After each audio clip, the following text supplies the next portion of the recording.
সবাইকে শুভেচ্ছা জানিয়ে শুরু করছি চ্যানেল 24 এর নিয়মিত আয়োজন প্ল্যানেটারি হেলথ একাডেমিয়া সুরক্ষায় প্রতিদিন পাওয়ার্ড বাই ইউনাইটেড হসপিটাল। আপনাদের সঙ্গে আছি আমি আশাকেন প্রিন্স। আজকে আমাদের আলোচনার বিষয়বস্তু করোনার টিকা ব্যবস্থাপনা। আর এই বিষয়ে কথা বলতে যুক্তরাষ্ট্র থেকে ভার্চুয়ালি আমাদের সঙ্গে যুক্ত হবেন যুক্তরাষ্ট্রের ইয়েল স্কুল অব মেডিসিনের অ্যাসোসিয়েট ক্লিনিক্যাল প্রফেসর এবং ইয়েল নিউ হ্যাভেন হেলথ সিস্টেমের এক্সিকিউটিভ ডিরেক্টর ডক্টর মাহফুজ হক। ডক্টর হক, আপনাকে স্বাগত আমাদের অনুষ্ঠানে। সবাইকে শুভেচ্ছা, সালাম, আদাব। আপনারা সবাই নিশ্চয়ই ভালো আছেন। জি, ডক্টর হক, আপনার কাছে প্রথমে জানতে চাচ্ছি যে বিশ্বব্যাপী তো করোনা টিকাদান কার্যক্রম চলছে, তো এই বিশ্বব্যাপী যে কার্যক্রমটা চলছে তো ব্যবস্থাপনাটা আপনি কিভাবে মূল্যায়ন করবেন? সো এটা তো একটা মহামারী, বিশাল একটা একটা বাজে সিচুয়েশন। তো এটার মধ্যে আসার কথা হলো গিয়ে এবারই যে ইন্টারন্যাশনাল কোঅপারেশনটা হয়েছে, এবং এবং এই ইন্টারন্যাশনাল কোঅপারেশনের ফলাফল আমরা যত তাড়াতাড়ি আমাদের ভ্যাকসিনটা আবিষ্কার করতে পেরেছি এবং এটাকে বিভিন্ন ট্রায়ালের পর্যায়ের মধ্যে দিয়ে নিয়ে প্রোডাকশন এবং ডিস্ট্রিবিউশনের যে পর্যায়ে আমরা যেতে পেরেছি যে সময়ের মধ্যে, এটা একটা চমৎকার একটা প্ল্যাটফর্ম তৈরি করেছে আমাদের ভবিষ্যতের জন্য। এই অবস্থার মধ্যেও তো অবশ্যই যে সমস্ত দেশ উন্নততর তারা তারা কিছুটা বেনিফিট থাকছে তাদের, কিন্তু তাই বলে যারা একেবারে অনুন্নত দেশ সেই সমস্ত দেশগুলিকেও যে একেবারে পিছনে ফেলে রাখা হচ্ছে তা না। WHO এই ক্ষেত্রে কোভ্যাক্স একটা প্ল্যাটফর্ম তৈরি করেছে এবং সেই প্ল্যাটফর্মের মাধ্যমে এটা এনশিওর করতে চাচ্ছে যে যাতে there is a equal distribution. We are not there yet, আমরা এখনো ওই পর্যায়ে যেতে পারি নাই, কিন্তু আসার কথা হলো গিয়ে যে সবাই একসাথে কাজ করছে ওই লক্ষ্যে পৌঁছানোর জন্য। একটি বিষয় আমরা দেখতে পাচ্ছি ইউরোপ আমেরিকাতে টিকা কার্যক্রম চলছে, কিন্তু আফ্রিকাতে কিন্তু সেভাবে শুরু হয়নি। এটা কি আসলে যে গ্লোবাল যে সিস্টেমটা অথবা পলিটিক্সের যে বিষয়টা এর কারণে কি হচ্ছে না, নাকি ওরা যে অনুন্নত দেশ সেই কারণে হচ্ছে না, কি মনে হয়? এটা আমার মনে হয় যে so there is a supply demand mismatch, right? We have a huge supply. আপনি যদি G7 G20 দেশগুলির কথা চিন্তা করেন, এই সমস্ত দেশে কিন্তু আপনার এই ভ্যাকসিন কার্যক্রমটা শুরু হয়নি। হ্যাঁ, কানাডা আপনার নিশ্চয়ই আপনারা অবগত আছেন যে কানাডা অনেক ভ্যাকসিনের অর্ডার দিয়েছে, কিন্তু কানাডা কিন্তু এখনো ভ্যাকসিন শুরু করতে পারেনি। এখানে যে সমস্ত দেশগুলি এই ভ্যাকসিনটা আবিষ্কারের জন্য সবাই একসাথে কাজ করেছে, জেনেটিক ম্যাপিং থেকে শুরু করে কত তাড়াতাড়ি করে এটার টেকনোলজিটা মেসেঞ্জার আরএনএ হোক অথবা কনভেনশনাল মেথডেই হোক, এই আবিষ্কারটা অনেক তাড়াতাড়ি হয়েছে। প্রোডাকশনের ব্যাপারে আপনার যে সমস্ত দেশে ভ্যাকসিনের প্ল্যাটফর্ম আছে, ভ্যাকসিন তৈরির প্ল্যাটফর্ম আছে, যেমন ইন্ডিয়া মধ্য আয়ের দেশের মধ্যে,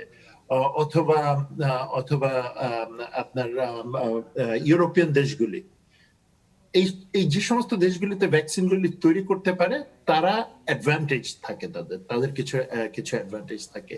সেই জিনিসটাই আমরা দেখছি, এই অ্যাডভান্টেজগুলি তারা নিচ্ছে, এবং এখানে তো কিছুটা জিওপলিটিক্স কাজ করে।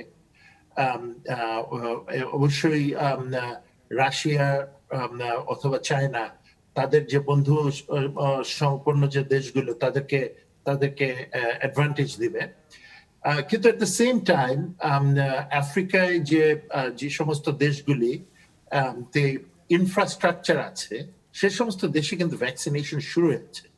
আমি এগ্রি করি এটা যে লেভেলে হওয়ার কথা সে লেভেলে হচ্ছে না, কিন্তু উই উইল গেট দেয়ার। একটি বিষয় আপনি কানাডার কথা বললেন, কানাডার মতো উন্নত দেশ, সেখানেও ভ্যাকসিনেশন কার্যক্রমটা শুরু হয়নি নাকি শুরু করেনি?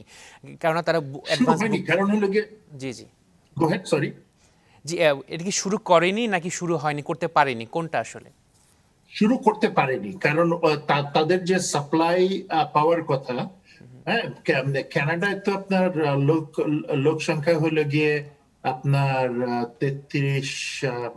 33 কোটি, হ্যাঁ। তো ওই ওই তাদের ওই লোক সংখ্যার জন্য তারা যে পরিমাণ অর্ডার দিয়েছে তা আপনার প্রায় অনেক গুণ বেশি। হ্যাঁ, আমি কোন কোন রিপোর্টে দেখেছি 8 গুণ পর্যন্ত তারা অর্ডার দিয়েছে। কিন্তু আপনার যেহেতু সাপ্লাই এবং ডিমান্ডের মিসম্যাচ, সেহেতু ওখানে কেউ এক্সপোর্ট করছে না। কানাডা আর আমেরিকায় এই প্রোডাকশনটা আমেরিকাই ম্যাক্সিমাম কনজিউম করছে, টু দ্য পয়েন্ট যে কানাডা এখন ওদের দেশে একটা নতুন করে আপনার ভ্যাকসিন প্রোডাকশন ইন্ডাস্ট্রি তৈরি করবে। যে একটি বিষয়, আপনি যুক্তরাষ্ট্রে রয়েছেন, যুক্তরাষ্ট্রে এর মধ্যে বেশ কয়েকটি ভ্যাকসিন টিকা কার্যক্রম চলছে। তো আপনারা যেখানে রয়েছেন সেখানে কি আসলে সরকারি ব্যবস্থাপনায় টিকা দেওয়া হচ্ছে নাকি বেসরকারি ব্যবস্থাপনায় টিকা কার্যক্রমটা চলছে? আমেরিকায় আপনি যদি সিস্টেমটা একটু চিন্তা করেন, এটা তো ফেডারেল গভর্নমেন্ট, তারপরে স্টেট গভর্নমেন্ট। ফেডারেল গভর্নমেন্টের দায়িত্বটা হলো গিয়ে ভ্যাকসিনটা প্রক্রিয়া করা এবং ভ্যাকসিনটা আপনার ডিস্ট্রিবিউশন করা to the state level. Once it goes to the state level, state তখন বিভিন্নভাবে এই ভ্যাকসিনটা আপনার ইমিউনাইজেশনটা ইমিউনাইজেশন কার্যক্রমটা পরিচালনা করে। এই কার্যক্রমটা, এটাকে আপনি স্টেটের আওতায় বলতে পারেন। স্টেটের ভূমিকাটা হলো গিয়ে পলিসিটা তৈরি করে তারপরে যে সমস্ত আপনার প্রাইভেট সেক্টর আছে তাদের হেল্প নেওয়া। যেমন আপনার অনেকগুলি ফার্মেসি চেইন আছে, সেই ফার্মেসি চেইনগুলি দিয়ে অনেক অনেক প্রাইমারি কেয়ার সেন্টার আছে, সেই প্রাইমারি কেয়ার সেন্টার হসপিটালগুলি এখানে একটা বিশেষ ভূমিকা পালন করছে। তারপরে সিটি, এখানকার যে সিটি অথরিটি, যারা সিটি অথরিটি হেলথ ডিপার্টমেন্ট, তারাও এখানে আপনার ভূমিকা পালন করছে। সো এটা একটা mixture of government, non government, but share ইমপ্লিমেন্টেশনের শেয়ারটা নন গভর্নমেন্টাল অর্গানাইজেশনেরই বেশি। তো এই যে টিকাটা নেওয়া হচ্ছে অথবা দেওয়া হচ্ছে, এটা কি ফ্রি অফ কস্টে দেওয়া হচ্ছে? এটা ফ্রি অফ কস্টে দেওয়া হচ্ছে, এটা ফ্রি অফ কস্টে টু দ্য এন্ড ইউজার, কিন্তু সাপ্লাই চেইনটা কিন্তু ফ্রি না, right? Because it has a huge procurement cost. এই procurement কস্টের মধ্যে কিছুটা আপনার ফেডারেল বাজেট থেকে হচ্ছে, কিছুটা আপনার অনেকখানি আপনার যাদের হেলথ ইন্স্যুরেন্স আছে তাদের হেলথ ইন্স্যুরেন্স দিয়ে কভার হচ্ছে। So এটা free for the end user, for যারা রিসিভ করছে, কিন্তু এটার যে আপনার ইকোনমিক দিকটা, সেই ইকোনমিক দিকটা আপনার বিভিন্নভাবে মিটিগেট করা হচ্ছে। যে ডক্টর হক, এবার যদি আমরা ইউরোপের দিকে তাকাই, সেখানে দেখা যাচ্ছে যে আসলে ভ্যাকসিনের একটা ডিমান্ড আছে কিন্তু সেভাবে সাপ্লাই হচ্ছে না। এইটা কেন হচ্ছে ইউরোপের মতো দেশে আসলে? সো এটা ওই যে আপনার কে কতখানি আপনার ভ্যাকসিনটা যখন ডেভেলপমেন্টের ফেজে ছিল তখন বিভিন্ন জন আপনার এটা মানে অগ্রিম অর্ডার দিয়েছে, রাইট? Advance order procurement. তো এই প্রকিউরমেন্টের মধ্যে there was a mismatch. এটার মধ্যে আপনার they did not consider the system flaw. তো আপনার যখন এই প্রোডাকশনটা হলো তখন ইংল্যান্ড তো আপনার এটা নিয়ে সবচেয়ে আগে দেওয়া শুরু করেছে। এখানে ডেফিনেটলি একটা টানাপোড়েন, কারণ আপনারা জানেন ইংল্যান্ড আপনার থেকে বের হয়ে আসবে, ইউরোপিয়ান নেশন থেকে বের হয়ে আসবে। তো ওই কারণে আপনার ওই বর্ডার ক্রস নিয়ে ওদের অনেকগুলি ঝামেলা হচ্ছে। তো মোদ্দা কথা হলো গিয়ে যে আপনার যে পরিমাণ প্রোডাকশন দরকার সে পরিমাণ প্রোডাকশন হচ্ছে না, 1 নম্বর। 2 নম্বর, এদের কিছু ইন্টারনাল পলিটিক্সও এটার সাথে জড়িত। 3 নম্বর, আরেকটা যেটা খুব ইম্পর্টেন্ট ইস্যু, যে আপনার ভ্যাকসিন নেওয়ার অনীহাটা বিভিন্ন দেশে বিভিন্ন রকম। যেমন ফ্রান্সে অ্যান্টিভ্যাক্স গ্রুপটা এত বেশি কার্যকরী এবং ভ্যাকসিন ইনহিবিশন বলে যে কথাটা এখন এখন চালু হচ্ছে, সেই ভ্যাকসিন ইনহিবিশন গ্রুপটাও এত বেশি বড় যে ওদের ওভার প্রোডাকশন আছে, ওদের ওভার সাপ্লাই আছে, কিন্তু আপনার ইউসেজ খুব কম। ওদের ইউসেজ আপনার 33% to the target group. At the same time, ইংল্যান্ডে আপনার ভ্যাকসিন ইনহিবিশনটা লেস, অথবা আপনি যদি জার্মানির দিকে তাকান, ভ্যাকসিন ইনহিবিশনটা লেস, কিন্তু সাপ্লাইটা ওইভাবে র্যাম্প আপ করতে পারছে না। জি ডক্টর হক, আপনাকে ধন্যবাদ। আমাদের সঙ্গেই থাকুন, বিরতির পর আবারও আসবো আপনার কাছে। হ্যাঁ দর্শক, সময় হলো একটি বিরতির পর ফিরে এসে আমরা আবারও কথা বলবো সুরক্ষায় প্রতিদিনের অনুষ্ঠানে। বিরতির পর আমরা আবারও ফিরে এলাম প্ল্যানেটারি হেলথ একাডেমিয়া সুরক্ষায় প্রতিদিন, পাওয়ার্ড বাই ইউনাইটেড হসপিটাল। এই পর্যায়ে আমি আবার যেতে যাচ্ছি ডক্টর মাহফুজ হকের কাছে। ডক্টর হক, আপনি বিরতির আগে বলছিলেন যে পরিমাণ ডিমান্ড সেই পরিমাণ সাপ্লাই হচ্ছে না, প্রোডাকশন হচ্ছে না। তো ভবিষ্যতে কি টিকা পাবার ক্ষেত্রে কোনো বিশ্ববাসীকে কোনো সমস্যার সম্মুখীন হতে হবে কিনা? আসলে এই প্রোডাকশনটা তো আপনার র্যাম্প আপ হবে এবং র্যাম্প আপ হয়ে আপনার প্রোডাকশনটা ইন টোটাল, তো পৃথিবীতে তো এখন 7 বিলিয়নের মতন লোক, 7 বিলিয়নের কিছু বেশি হয়তো। তো আপনার রাফ এস্টিমেট আপনার 5 বিলিয়ন লোকের আপনার মোট আপনার ইয়ে দিতে হবে, ভ্যাকসিন দিতে হবে। ভ্যাকসিন দিতে হবে। তো এই এই এই এতগুলি ভ্যাকসিন তৈরি করা আপনার তো অনেকখানি র্যাম্প আপ করতে হবে এবং খুব অল্প সময়ের মধ্যে করতে হবে।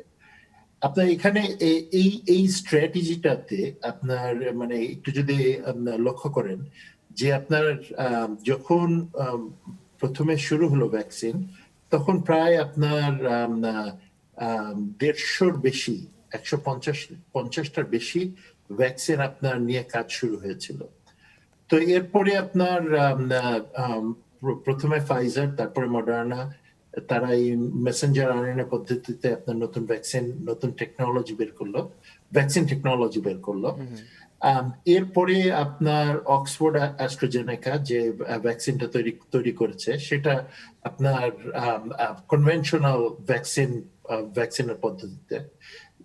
জনসন অ্যান্ড জনসন একটা ভ্যাকসিন বের করেছে, রাশিয়া একটা ভ্যাকসিন বের করেছে স্পুটনিক 5, চায়না আপনার প্রায় 4টা ভ্যাকসিন বের করেছে।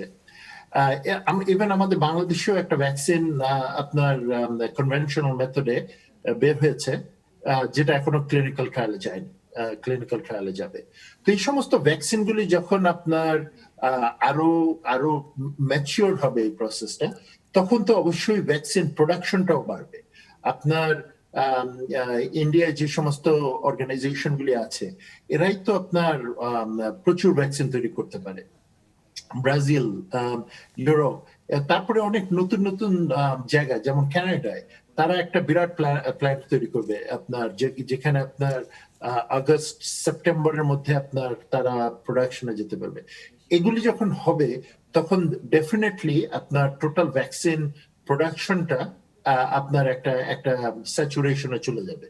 আমাদের যে ডিমান্ড ডেফিনেটলি মিট করবে। দ্য চ্যালেঞ্জ হলো গিয়ে আপনার টাইম।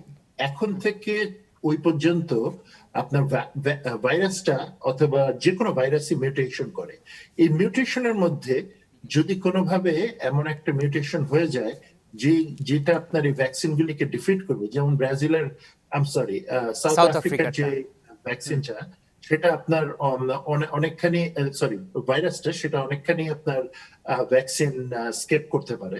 তো এরকম এই জিনিসটাই হলো গিয়ে এখন আপনার নেক্সট লেভেল অফ চ্যালেঞ্জ।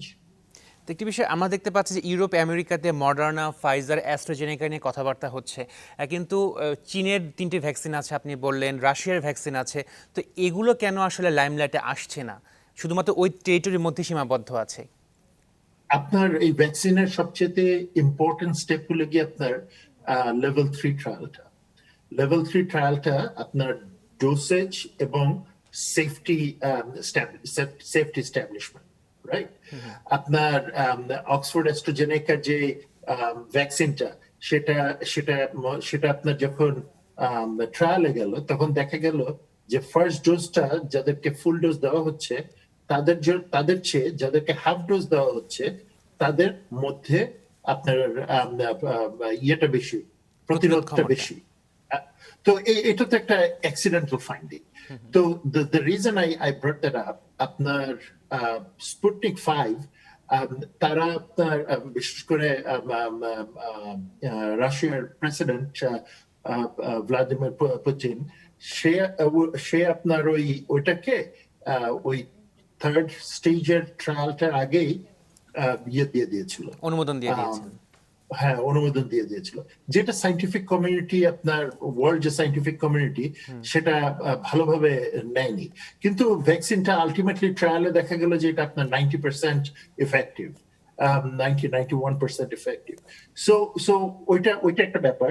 আপনার চীনে যে ভ্যাকসিন গুলি তৈরি করছে ওটা বোথ আপনার Messenger RNA as well as conventional পদ্ধতিতে তৈরি হচ্ছে।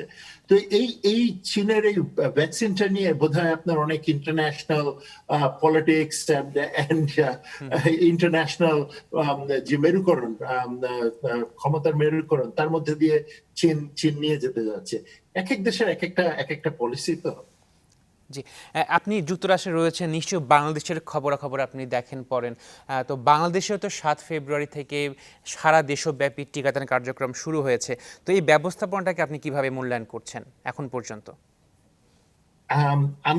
আমি যেই জায়গা থেকে আমি বাংলাদেশের সিচুয়েশনটাকে অবজার্ভ করছি, এটা একেবারেই একজন সাধারণ নাগরিক।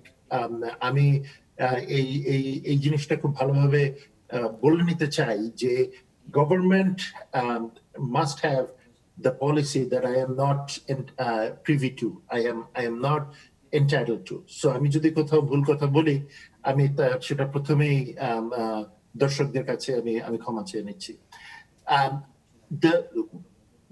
What I'm saying, আমি যে লেভেল থেকে আমি দেখছি সেটা হলো গিয়ে বাংলাদেশ গভর্নমেন্টের একটা খুব সদিচ্ছা এই পুরো ভ্যাকসিন কার্যক্রমটা নিয়ে আমরা দেখতে পেরেছি। খুব অ্যাপ্রোপ্রিয়েট টাইমে আপনার অ্যাপ্রোপ্রিয়েট স্টেপ গুলি নেওয়া হয়েছে। We can debate about the level, about the scope. আমাদের সীমিত ক্ষমতার দেশ, কিন্তু তার মধ্যে খুব ট্রান্সপারেন্টলি গভর্নমেন্ট এই কাজটা করেছে। এবং আরো সাধুবাদ দিতে হয় আসলেই যে ওই দূরদর্শিতা নিয়ে যে যখন ভ্যাকসিনগুলি ডেভেলপমেন্টাল ফেজে ছিল, তখনই একটা ভ্যাকসিনকে অ্যাটলিস্ট ফ্রিজ করা to bring it to supply, এটা একটা খুব পলিটিক্যাল দূরদর্শিতার পরিচয় দিয়েছে। যে পরিমাণ ভ্যাকসিন আসছে, সেই পরিমাণ ভ্যাকসিন কি আমাদের যথেষ্ট কিনা, এটা ডিবেট হতে পারে। ডিবেট হতে পারে কিভাবে ভ্যাকসিনটাকে ডিস্ট্রিবিউট করা হচ্ছে। আমি এখানে একটা জিনিস বলতে চাই, আমার প্রফেশনাল এক্সপেরিয়েন্স থেকে, বাংলাদেশে খুব একটা গ্রাউন্ড লেভেলের একটা তৃণমূল পর্যায়ে ভ্যাকসিনেশনের, ইমিউনাইজেশনের একটা ইনফ্রাস্ট্রাকচার তৈরি করা আছে, এবং ওই ইনফ্রাস্ট্রাকচারটাকে বিফ আপ করা অনেক সহজ দেন আমেরিকায় একটা ইনফ্রাস্ট্রাকচার তৈরি করা। আমি আমেরিকান ইনফ্রাস্ট্রাকচার তৈরির মধ্যে খুব স্টেট লেভেলে খুব ওতপ্রোতভাবে জড়িত, কিন্তু আমি এটা আবারও বলতে চাই, I want to underscore this, যে বাংলাদেশের যে ইমিউনাইজেশনের ইনফ্রাস্ট্রাকচারটা আছে, এটা একটা অত্যন্ত ভালো জিনিস, এবং এই ধরনের পরিস্থিতিতে এটাকে কার্যকরী করাটা আরো সহজ। যে ডক্টর হক, আপনার কাছে আবারও আসবো বিরতির পরে। দর্শক, সময় হলো বিরতির পর ফিরে এসে আমরা আবারও কথা বলবো সুরক্ষায় প্রতিদিন অনুষ্ঠানে। বিরতির পর আমরা আবারও ফিরে এলাম প্ল্যানেটারি হেলথ একাডেমিয়া সুরক্ষায় প্রতিদিন পাওয়ার্ড বাই ইউনাইটেড হসপিটাল। আজকে আমরা কথা বলছি করোনা টিকা ব্যবস্থাপনা এই বিষয়টি নিয়ে। আর আমাদের সঙ্গে রয়েছেন যুক্তরাষ্ট্র থেকে ডক্টর মাহফুজ হক। ডক্টর হক, অবশ্যই বাংলাদেশে ইপিআই কার্যক্রমটা খুবই শক্তিশালী, তৃণমূল পর্যায় পর্যন্ত আছে, কিন্তু আমরা দেখতে পাচ্ছি যে এই করোনা টিকা কার্যক্রমটা শুধুমাত্র উপজেলা লেভেল পর্যন্ত বিস্তৃত হয়েছে।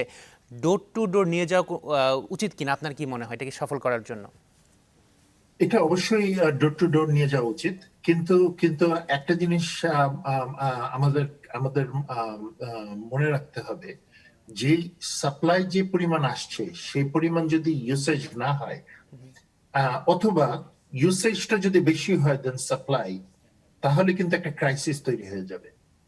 সো এই এক্সপেকটেশন এবং এই সাপ্লাই চেইন ম্যানেজমেন্ট, এটা একটা খুব ইম্পর্টেন্ট একটা ব্যাপার।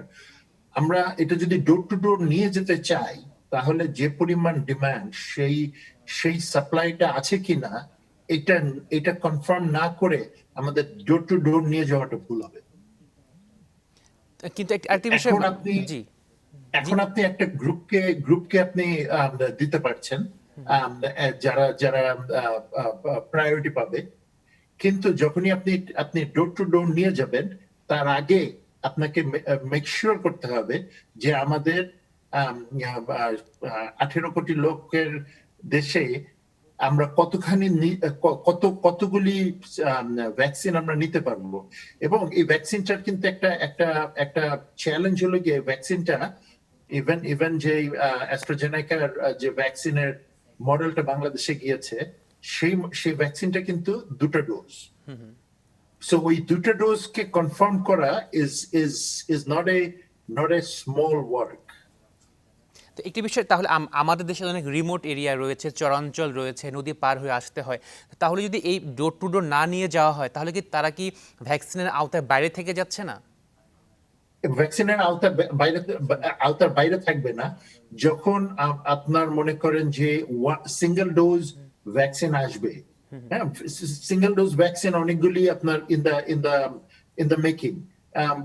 মোস্ট ইম্পর্টেন্ট হলো কি আপনার জনসন এন্ড জনসন একটা সিঙ্গেল ডোজ ভ্যাকসিন তৈরি করেছে। এই সিঙ্গেল ডোজ ভ্যাকসিনটা নিয়ে যখন আমরা সাপ্লাই চেইন মেনটেন করে, কোল্ড চেইন মেনটেন করে নিয়ে যেতে পারবো, তখন তখন ওই সময় ওই পদক্ষেপটা নেওয়াটা বোধহয় ঠিক হবে। এখন যদি আমরা নিতে চাই, আমরা যদি ডোর টু ডোর নিয়ে যাই, তাহলে সেটার যে ম্যানেজমেন্টটা আপনার প্রচন্ড ভাবে ডিসরাপ্টেড হবে।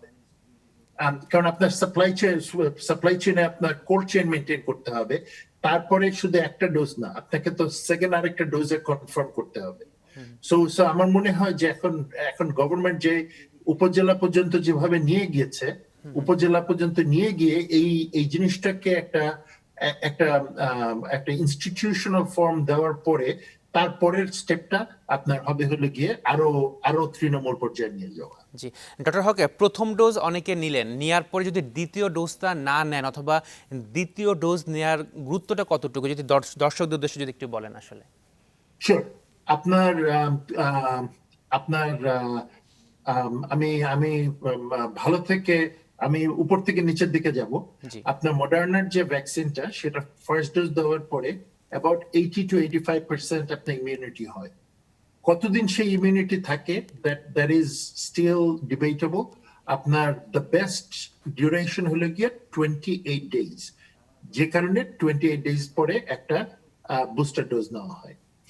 তো যদি আপনি ওই বুস্টার ডোজটা না নেন, তাহলে over the course of time আপনার ইমিউনিটিটা কমে যাবে। ফাইজারের জন্য যেটা হয় সেটা হলো গিয়ে অ্যাবাউট 52 to 55% আপনার ফার্স্ট ডোজের পরে ইমিউনিটি হয়। একইভাবে ফাইজারেরটা 21 দিন পরে আপনার যদি বুস্টার না নেওয়া হয়, তাহলে এটা আপনার হয়, ইমিউনিটিটা কমে যায়। আমরা যেটা বাংলাদেশে যেটা দেখছি, সেই বাংলাদেশে যেটা দেওয়া হচ্ছে, সেটা ফার্স্ট ডোজের পরে অ্যাবাউট 50% আপনার পাওয়া যায়, ইমিউনিটি পাওয়া যায়। কিন্তু এটা আপনার সেকেন্ড ডোজটা অত্যন্ত জরুরি, এবং সেই সেকেন্ড ডোজটা যদি না নেওয়া হয়, তাহলে আপনার খুব বেশি হলে 3 থেকে 4 সপ্তাহ পরে সেই ইমিউনিটিটা আপনার ডাই ডাউন করবে। তো সিঙ্গেল ডোজে যেটা হবে, সেই সিঙ্গেল ডোজে আপনার মেমোরি সেন্সিটাইজেশনটা একটু ডিফারেন্ট ভাবে হয়। তো ওইটা আপনার অনেক দিন পর্যন্ত ওইটার ইমিউনিটিটা বজায় থাকে।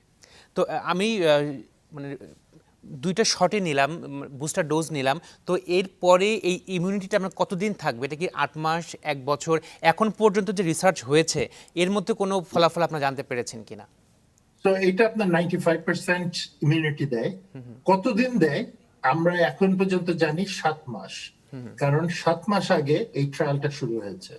7 মাসে যারা যারা পেয়েছিল তারা আপনার 7 মাস আগে যারা পেয়েছিল তারা এখন পর্যন্ত ইমিউন আছে। কতদিন পর্যন্ত এটা আরো সময় না যাওয়া পর্যন্ত আমরা জানবো না, কিন্তু ধারণা করা হয় যে এটা অনেক দিন পর্যন্ত এটা ইমিউনিটিটা দিবে। কারণ ওই একটা সেল থাকে বডির মধ্যে, টি মেমোরি সেল, ওই সেলটা আপনার সেন্সিটাইজেশনটা অনেকদিন পর্যন্ত অ্যাটলিস্ট অ্যানিমাল মডেলে আপনার দেখা যায়। হিউম্যান বিইং এ কি হবে, ইটস ইয়েট টু কাম। তো অনেকেই বলছেন যে আসলে কতদিন পর্যন্ত আমাকে ইমিউন দিবে, অথবা এই ভ্যাকসিন নেবার পরেও বিশেষজ্ঞরা বলছেন যে আশঙ্কা থাকে ইনফেক্টেড হওয়ার। তো অনেকেই বলছেন তাহলে আমি ভ্যাকসিন শটটা নিব কিসের জন্য? তো এই ক্ষেত্রে আপনার বক্তব্যটা কি? Very good question. প্রথমত হলো গিয়ে আপনার যারা ভ্যাকসিনটা নেয় তারা 95% তাদের ইমিউনাইজেশন। সো 5% এর একটা গ্রুপ থাকে, রাইট, যারা স্টিল ক্যান বি সিম্পটোমেটিক। কিন্তু এই হোয়াট রিসার্চ হ্যাজ শোন, এখন পর্যন্ত প্রায় তো আপনার অলমোস্ট আপনার যদি আপনি হোল পৃথিবীতে দেখেন অ্যাবাউট 80-90 লাখ লোক আপনার শটটা পেয়েছে। যারা শটটা পেয়েছে অথবা এবং স্টাডি গ্রুপে যারা শটটা পেয়েছে তাদের আপনার সিভিয়ার ডিজিজের পরিমাণ অসম্ভবভাবে কম, নাই বললেই চলে। এবং এবং this is the main reason যে এই শটটা এটা নেওয়ার পরেও 5% এর মধ্যে ডিজিজটা হতে পারে, কিন্তু যাদের মধ্যে হবে তাদের মধ্যে severity of the disease is very minimum. এবং এবং এবং পক্ষান্তরে এটা বলা যায় যে এটা আপনার almost life saving. So there is no doubt about taking. There should not be any doubt about taking the shot because it is life saving. তো কোভ্যাক্স ফ্যাসিলিটিস রয়েছে WHO যেটা তৈরি করেছে, বাংলাদেশও সেখান থেকে পাবে। তো কোভ্যাক্স ফ্যাসিলিটি থেকে পাওয়ার ক্ষেত্রে এই ব্যবস্থাপনাটা আসলে কিভাবে কাজ করে? এই ব্যবস্থাপনাটা আসলে WHO একটু হিমশিম খাচ্ছে, কারণ এগেইন আপনার যে পরিমাণ প্রোডাকশনের ফোরকাস্ট করা হয়েছিল সে পরিমাণ প্রোডাকশনটা হচ্ছে না। বিভিন্ন কারণ, এটা আপনার বিভিন্ন রকম কারণ আছে। তো ওইটাই কিভাবে এটা ডিস্ট্রিবিউট করা হবে, কে কোনটা পাবে। যেমন কিছুদিন আগে আপনার বাংলাদেশকে অফার দেওয়া হয়েছিল ফাইজারের ভ্যাকসিন। হ্যাঁ, তো আপনার বাংলাদেশ অত্যন্ত মানে খুবই বিচক্ষণতার পরিচয় দিয়েছে যে ফাইজার ভ্যাকসিনটা নেয়নি, কারণ ফাইজারের ভ্যাকসিনটা out of all vaccine cold chain maintain করাটা খুবই জরুরি। এবং যেভাবে এটা মেনটেন করতে হয় বাংলাদেশকে, আমি বাংলাদেশ সম্পর্কে যে যতটুকু আমি কাজ করেছি বাংলাদেশে, এটা বাংলাদেশে মেনটেন করে আপনার উপজেলা পর্যায়ে নেওয়াটা খুব চ্যালেঞ্জ হবে। -80 ডিগ্রি আমেরিকায় অনেক জায়গায় নাই। আপনার ইভেন আমাদের স্ট্রিটে একমাত্র ইয়েলনি হেভেন সিস্টেমেই এই -80 মেনটেন করার মতো ফ্রিজার আছে, আর কোথাও নাই। তার জন্য ইয়েলনি হেভেন আপনার অনেক বেশি ফাইজার ভ্যাকসিন পায় টু ডিস্ট্রিবিউট দেন মডার্না -20 তে মেনটেন করলেই হয়। তো ডক্টর মাহফুজ হক, আপনাকে অসংখ্য ধন্যবাদ আমাদের সময় দেবার জন্য, এবং আশা করি ভবিষ্যতেও আপনার সাথে এই বিষয়টি নিয়ে কথা হবে। দর্শক, অনুষ্ঠান শেষ করার আগে অবশ্যই বলবো, করোনা ভাইরাস প্রতিরোধে নিজে টিকা নিন এবং অপরকে টিকা নিতে উৎসাহিত করুন। টিকা নিতে অবশ্যই রেজিস্ট্রেশন করুন, এবং রেজিস্ট্রেশন করে টিকা কেন্দ্রে যান এবং প্রয়োজনীয় ডোজটি আপনি গ্রহণ করুন। ধন্যবাদ সবাইকে।